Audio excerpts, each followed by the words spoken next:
Bismillahirrahmanirrahim. Assalamualaikum warahmatullahi wabarakatuh. Nama saya Rian Syah. Senang sekali saya bisa menyapa Anda pada kesempatan kali ini ya di awal tahun 2023. Dan pada kesempatan kali ini serta pada kesempatan-kesempatan ke depan saya akan membagikan beberapa materi yang memang menjadi satu bagian dalam serial inspirasi awal tahun. Ya, jadi sekedar perkenalan singkat ya, kenapa saya membuat serial inspirasi awal tahun dan apa sih serial inspirasi awal tahun itu sendiri? Jadi serial inspirasi awal tahun ini adalah satu pembelajaran yang memang saya ingin bagikan kepada Anda supaya Anda punya energi untuk menjalani 2023 Anda lebih baik daripada tahun-tahun kemarin ya, karena banyak sekali orang ketika masuk tahun baru itu mereka benar-benar bersemangat untuk membuat satu goal baru ya, misalnya ini tahun 2023 saya ingin punya penghasilan sekian, saya ingin menjadikan tahun 2023 sebagai tahun terbaik dalam hidup saya. Nah, tapi kebanyakan itu cuma di awal tahun saja gitu ya. Ketika sudah bulan Januari berjalan seminggu, 2 minggu, 3 minggu, itu semangat udah padam. Dan akhirnya 2023-nya sama dengan tahun 2022.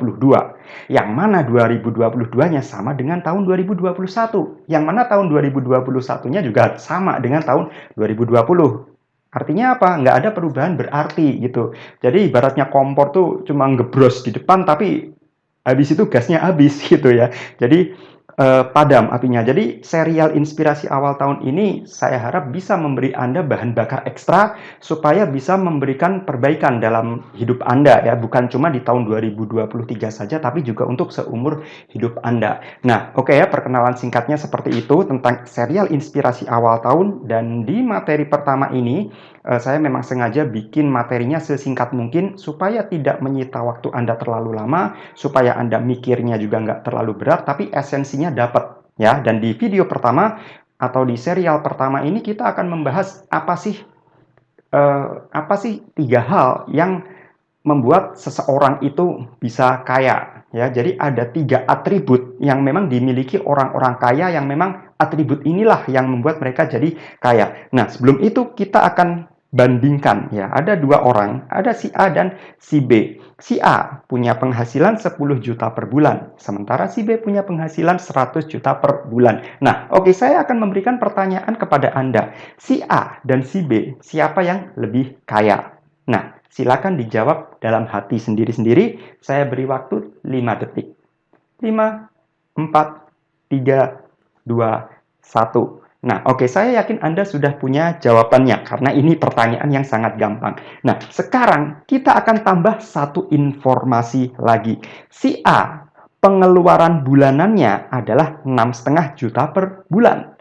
Sementara si B, sekalipun penghasilannya 100 juta rupiah per bulan, pengeluarannya adalah 99 juta per bulan.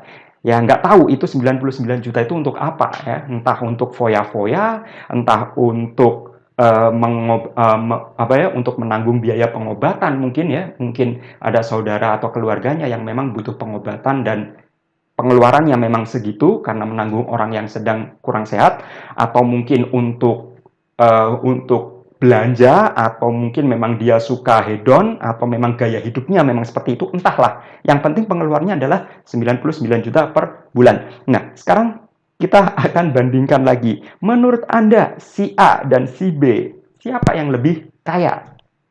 Nah, oke ya. Jadi, dari ilustrasi ini kita bisa menyimpulkan bahwa penghasilan saja tidak bisa dijadikan tolak ukur kekayaan seseorang. Ya, memang itu berpengaruh, tapi punya penghasilan gede belum tentu kekayaannya gede. Nah, kurang lebih seperti itu, teman-teman. Nah, di sini kesimpulannya adalah sebesar apapun penghasilan Anda, jika pengeluarannya lebih besar, ya itu namanya masih belum kaya gitu ya. Mau 1 miliar kayak 2 miliar kayak, kalau pengeluarannya lebih gede dari itu, ya berarti bukan orang kaya. Nah, simpelnya seperti itu. Nah, disinilah kita penting untuk memahami konsep dari kekayaan itu sendiri. Nah, sekarang ada 3 atribut di mana orang kaya itu jago di dalam atribut itu ya. Jadi orang kaya itu jago dalam 3 hal. Yang pertama adalah jago mendapatkan uang ya.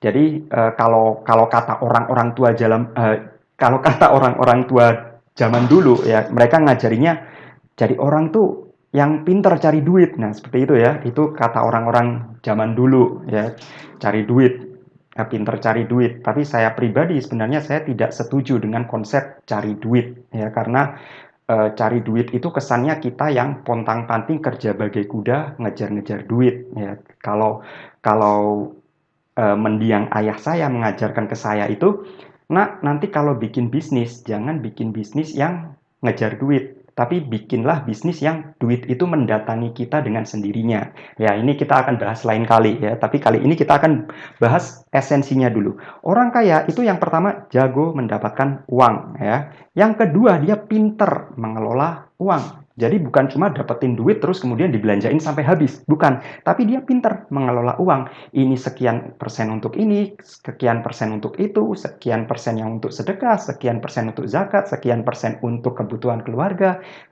sekian persen untuk senang-senang misalnya seperti itu ya. Jadi ada alokasi-alokasi dana, di mana poin 1 dan 2 kalau saya gabungkan itu akan mendapatkan cash flow positif ya. Jadi cash flow positif itu kita aman lah. Uang yang masuk dengan uang yang keluar lebih gede uang yang masuk. Jadi cash flow-nya aman. Nah, karena ada uang sisa ya kan simpelnya segitu ya. Simpelnya adalah seperti itu, ada uang sisa. Uang sisa ini kita investasikan. Nah, tujuannya apa? Supaya uang ini bisa bekerja untuk kita mendatangkan lebih banyak uang lagi. Nah, jadi ini adalah 3 atribut yang dimiliki oleh orang kaya yang membuat mereka jadi kaya. Nah, dengan mendapatkan uang, kita punya jalan ya mungkin dari gaji, mungkin dari upah, mungkin dari komisi, mungkin dari jualan dan lain sebagainya. Nah, sementara untuk mengelola keuangan, ya saya yakin di luar sana ada banyak sekali materi yang memang bisa mengajarkan Anda gimana sih caranya mengelola uang dengan baik ya. Ya minimal seminimal-minimalnya Anda catat pemasukan dan pengeluaran Anda secara real time ya. Jadi hari ini dapat uang dari mana, dibelanjakan untuk apa, itu setidaknya real time. Jadi hari itu dikeluarkan, detik itu juga ditulis. Karena kalau ditunda itu pasti akan nggak karu-karuan ya. Nantinya akan lupa tadi buat belanja apa gitu. Nah, dengan mencatat keuangan itu kita bisa tahu tracking uang kita itu kemana aja. Kalau ada kebocoran kita bisa mengidentifikasi bocornya di mana ya. Sekalipun misalnya nih pendapatannya masih di bawah kebutuhan, itu nggak apa-apa. Karena dengan mencatat pengeluaran kita jadi tahu, oh pengeluaran saya per bulan itu harusnya sekian. Nah, kita jadi tahu. Nah, kemudian yang ketiga adalah menginvestasikan uang. Nah, ini banyaklah cara ya. Bisa diinvestasikan dalam bisnis Anda sendiri, bisa diinvestasikan di saham, reksadana, atau peer-to-peer lending, dan lain sebagainya ya. Intinya adalah bagaimana uang itu Anda tugaskan supaya menghasilkan uang yang lebih banyak lagi. Sekalipun idenya simpel ya, sekalipun ide simpel seperti uang Anda gunakan untuk beli keripik singkong yang per karung ya, mungkin per karung isinya 25 kilo, kemudian Anda ecerkan dengan kemasan mungkin 100 gram dan Anda titipkan ke warung-warung. Itu saja sudah menginvestasikan uang sebenarnya. Jadi Anda tidak perlu ide yang ruwet, yang jelimet, yang memakan pikiran, itu enggak. Ya, jadi nggak harus seperti itu. Ide yang sederhana pun kalau dieksekusi dengan bagus pasti akan menghasilkan pendapatan yang jauh lebih besar. So, ini adalah inspirasi pertama yang saya ingin bagikan di tahun 2023 ini. Saya akan berikan materi lagi ya, inspirasi lagi di seri yang selanjutnya. Jadi pastikan Anda membuka tiap email yang akan saya kirimkan setelah ini. Wabillahi taufik wal hidayah. Wassalamualaikum warahmatullahi wabarakatuh.